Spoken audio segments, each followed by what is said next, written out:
Hi, my name is Mike Steele. I'm an associate professor at the University of Guelph, and my research interests are in early life nutrition and management and how that can impact not only lifetime performance, but also gastrointestinal health throughout the pre-weaning period, post-weaning, and also lifetime.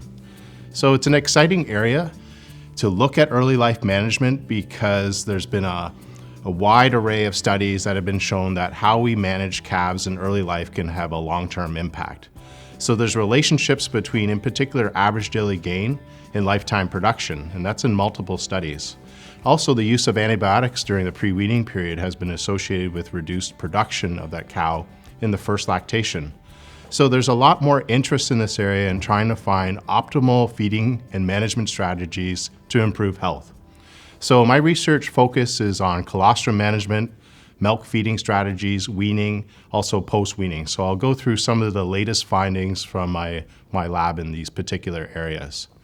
Firstly, when it comes to colostrum management, we have shown that delaying colostrum feeding by even 6 hours can not only affect passive transfer of immunoglobulins, but also gut microbiota. Also, the heat treatment of colostrum or the pasteurization of colostrum can also change the establishment of gut microbiota within these calves. When we look deeper at this, it's probably the bacterial load being reduced, but also it could be freeing some of these food sources for the healthy bacteria, such as oligosaccharides too. In addition, we've been looking at the transition from colostrum to milk. And I think that this is an area that hasn't really received a lot of attention because we've been so focused on passive transfer of immunoglobulins and getting the first meal of colostrum into that calf as soon as possible, that we're kind of not considering how that adaptation should be occurring from colostrum to milk. And if you follow what happens in lactation, the second, third, fourth, and fifth milking are very different from whole milk. So we want to have a very smooth transition. In some preliminary studies that we've been conducting in our lab, we've been showcasing that if you have a smoother transition from colostrum to milk over the first 3 days, you're going to have improved opportunities for gut health. So these are really important things because I think that there's a large transition in the first week of life. And I think if we can smooth that transition, we'll have healthier calves. In addition to colostrum management studies, we've been looking at milk feeding strategies as well. And in particular, we're looking at the level of milk feeding in calves.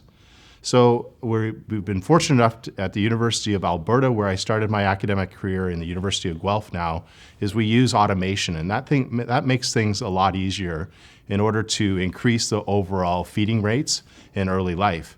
But if we don't have automation, we're typically only feeding 2 times a day. And there is some concern based on previous research that feeding 2 meals that are larger per day could compromise gut health, but also insulin sensitivity. But what we found in our lab is that the calf, if you offer these large meals in the first weeks of life, they're able to adapt their abomasal emptying rates and their overall metabolism to consume these large meals in a healthy way.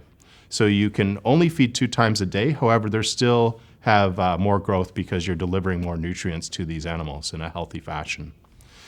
In addition, we're just started to look at comparing whole milk and milk replacer formulations, and there's a big contrast there. In particular, milk replacers are higher in lactose and lower in fat, commonly in commercial production. And we're wondering what that does to the metabolism and also the gut health of a calf too. Some of our preliminary results have shown that there is some dysfunction with respect to these high lactose, low fat milk replacers when it comes to gut health, as well as insulin sensitivity. Once we accelerate milk feeding in order to optimize growth, the calf has to undergo weaning. And this has been a really key area for our research over the last 4 years in my lab. And what we've been looking at is different weaning strategies when you're feeding elevated levels of milk. And what we've been showcasing in a lot of these studies is that if you delay weaning age, even from 6 to 8 weeks, you will have reduced weaning stress and improved average daily gain post-weaning. Another study that we've conducted is comparing abrupt weaning versus gradual weaning through the step-down process. And what we found in these particular studies is that when you abruptly wean animals, you're going to compromise overall growth as well as gut health. When we looked at the gut of these calves, we did not find that much actually within the rumen. And this led us to looking at the lower gut. And what I mean by the lower gut, I'm talking about the small intestine as well as the large intestine. And what was interesting when we looked at the calves under the microscope, we noticed that there was a lot of barrier dysfunction. We also use markers to look at barrier function, and gut permeability was increased during weaning.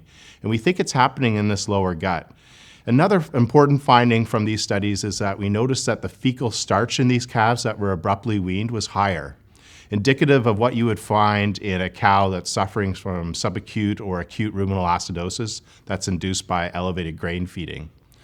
So these are areas that I think could be compromising calves' gut health, not in the rumen, but actually in the lower gut. And that's why our lab is probing different mechanisms looking at hindgut acidosis during weaning and trying to find strategies and feeding recommendations for farmers to reduce this level of fecal starch, which could potentially be increasing the inflammatory response within this animal. Finally, an area that's really untouched in calf nutrition is what happens between 2 and 22 months. So our lab has been looking at different feeding strategies in that area by feeding higher levels of concentrate in the months post-weaning and looking at how that can accelerate growth, and looking at some of the interactions between pre-weaning growth and also post-weaning. And what a lot of these results are really showcasing is that we can get a lot of growth between 2 and 5 months that is just as important as the first 2 months of life with respect to overall average daily gain.